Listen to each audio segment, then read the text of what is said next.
Thank you so much, everybody, for having me here. Thank you so much. I feel really, really, really honored.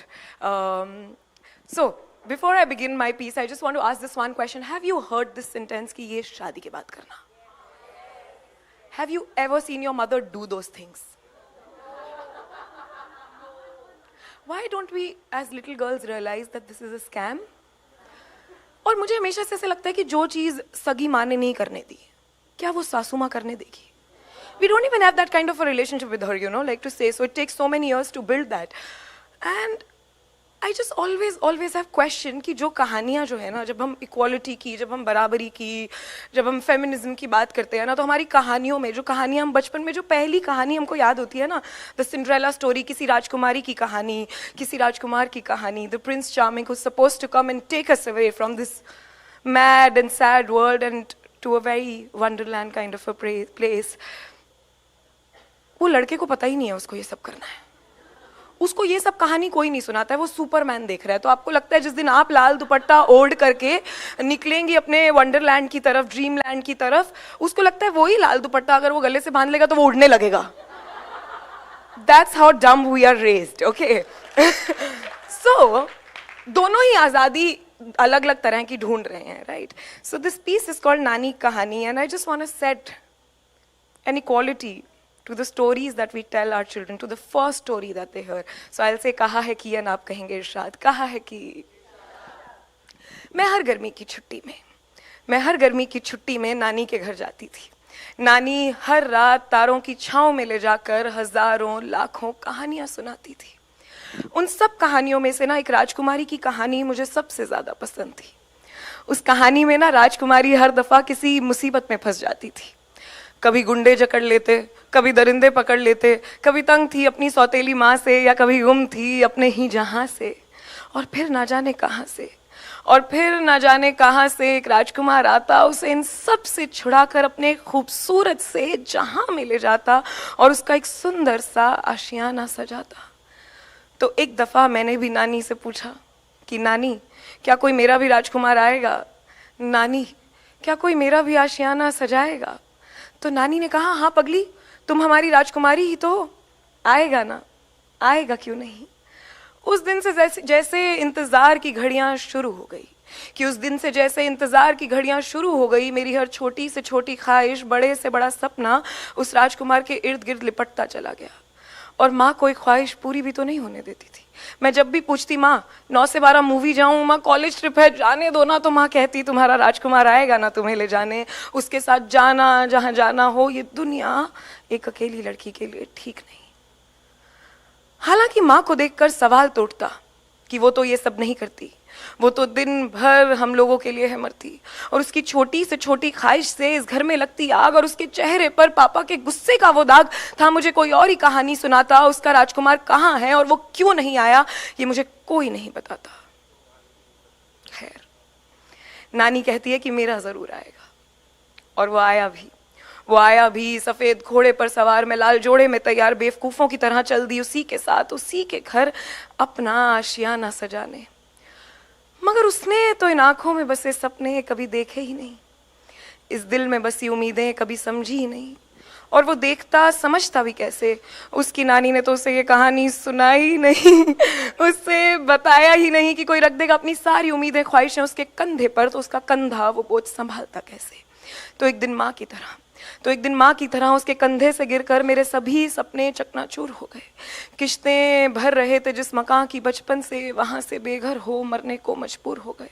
उस दिन एहसास हुआ कि ना ही माँ का और ना ही मेरा राजकुमार कभी आया था. इन कहानियों ने बस हमें बेवकूफ बनाया था. तो आज जब माँ मेरी बेटी को गोद में लिए उसी राजकुमार की कहानी सुना रही थी, और बस कहने ही वाली थी कि वो राजकुमार आया, उसने राजकुमारी को गुंडों से, मैंने माँ को रोक दिया और उससे कहा कि उस राजकुमारी ने उन गुंडों से खुद को खुद बचाया था, उसने अपना आशियाना खुद सजाया था. तुम भी सजाना. Thank you so much everybody. Thank you.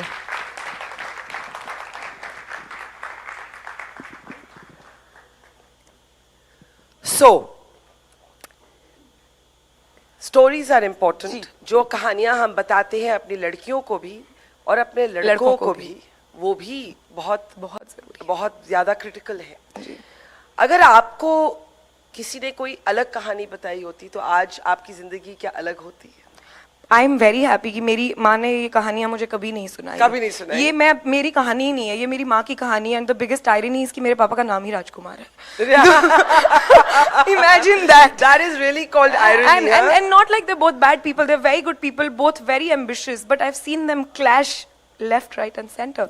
Over what? If I may Over ask. ambitions, over equality, over things like my dad was given a very कि एक दिन एक लड़की आएगी और फिर वो तुम्हारी सेवा में डूब जाएगी और वो तुम्हारा ध्यान रखेगी जो उनकी माँ करती थी। And my नानी was a working woman, so मेरे नाना उनको पलकों पे बिठा के रखते थे, तो मेरी माँ को लगता था कि एक दिन एक राजकुमार आएगा, वो मुझे पलकों पे और दोनों को एक दूसरे की पलकों पे बैठना था बेसिकली ना।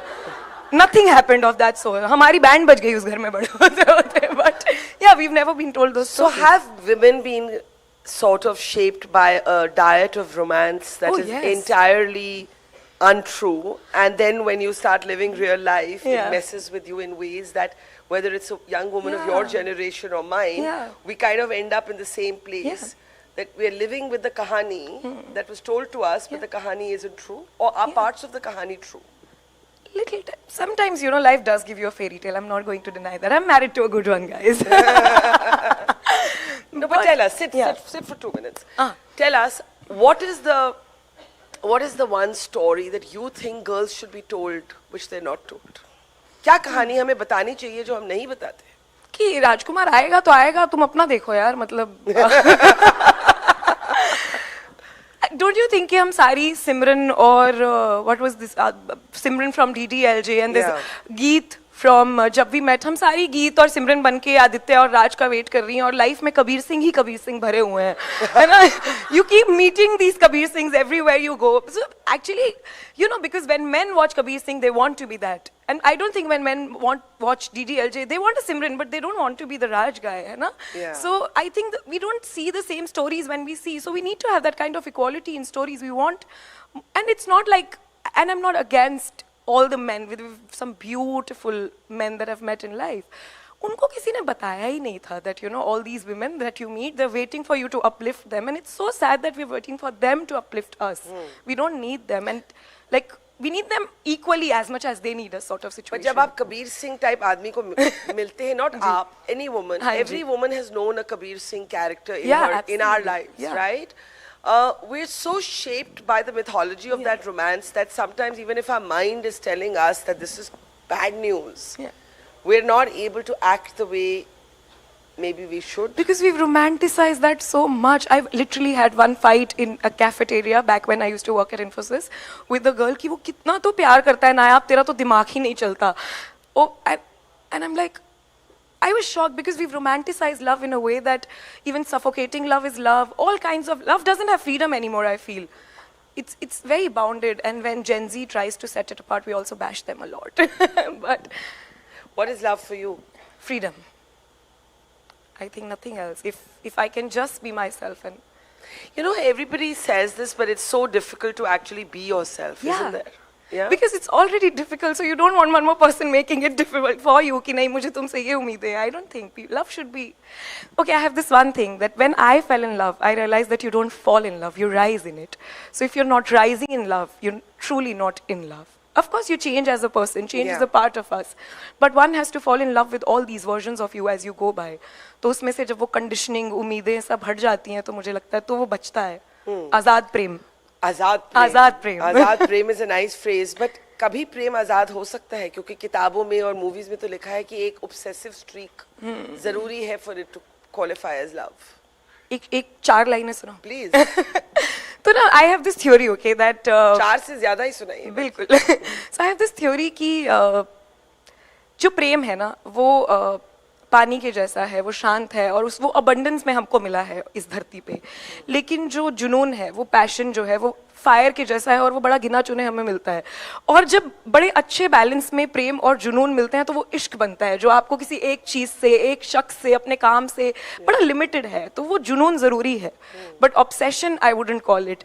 तो ये 4 लाइनें कुछ इस तरह हैं, आप इरशाद कह सकते हैं कि लोग कहते हैं इश्क और प्यार तो एक ही बात है, कि लोग कहते हैं इश्क और प्यार तो एक ही बात है, मैं कहती हूँ फर्क बस इतना है कि एक दिन है और एक रात है, और इस दिन से रात का फासला सिर्फ जुनून तय करता है, और ये किसको किससे हो आजकल कानून तय करता है.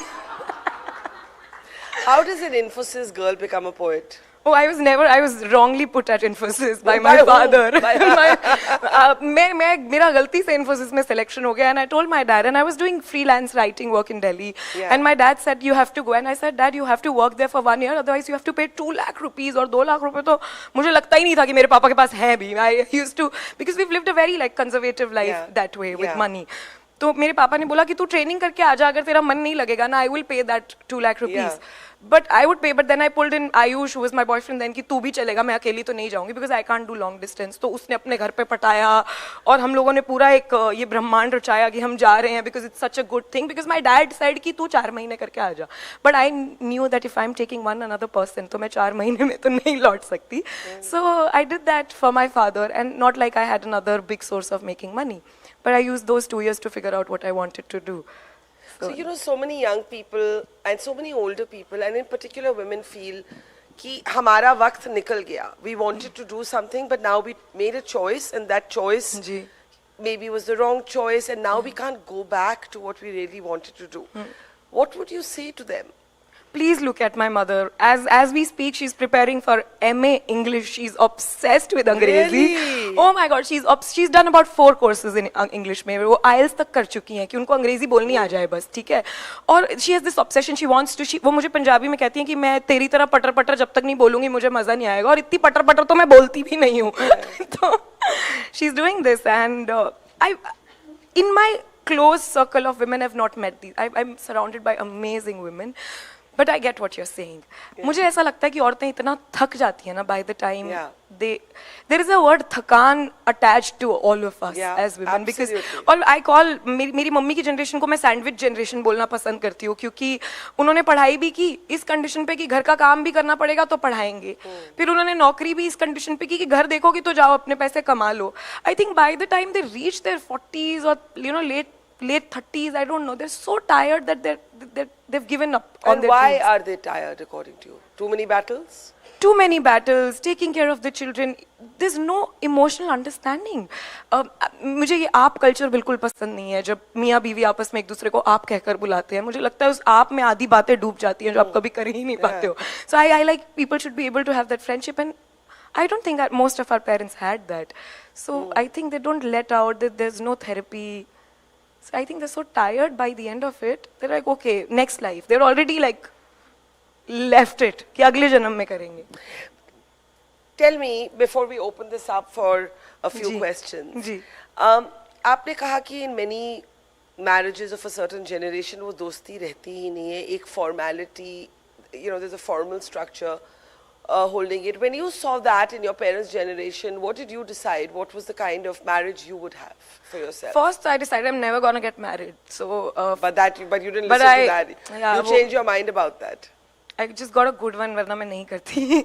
Ayush and I met in college. We were friends. We never proposed to each other. Never. हमें पता था कि हम प्रेम में डूबे हुए हैं. हमें पता था कि we're gonna end up together. और हम दोनों ही इस विषय पे कभी ज़्यादा बात नहीं करते थे.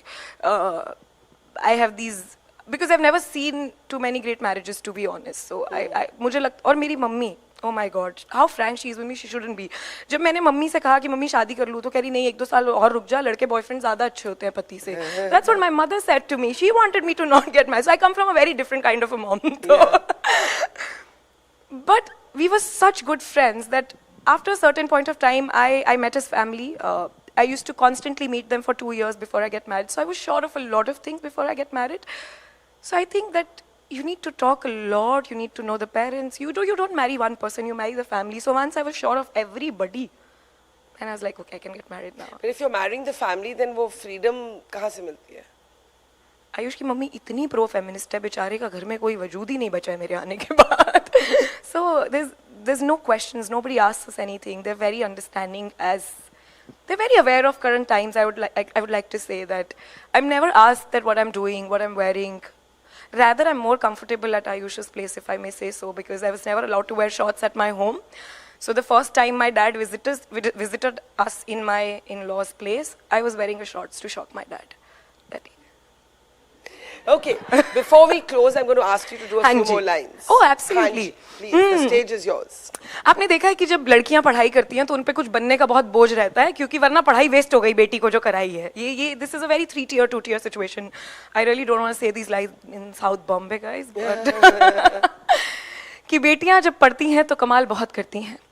किताबों की सीढ़ियां बनाती हैं, चांद पर चढ़ जाती, जाने बचाती, जाने बनाती, धुने गुनगुनाती, ऐसा कुछ नहीं जो ना कर पाती, किताबों के पंख लगा उड़ जाती.